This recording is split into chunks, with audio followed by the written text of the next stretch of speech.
All right, guys. So here I'm going to show you how to earn money on Facebook. We want to turn on professional mode. Right at the bottom, you see where it says turn off? We want to turn it on. And then just follow the prompt.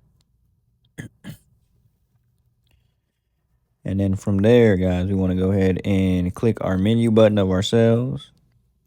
And then go to our professional dashboard.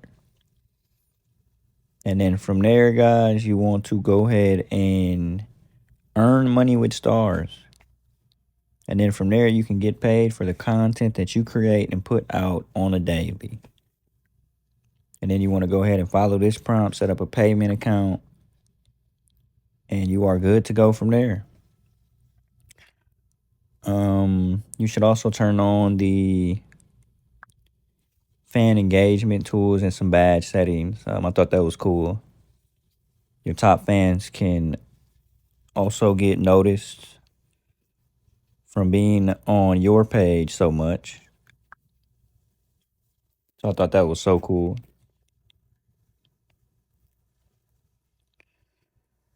And then this one was another cool one that you can use.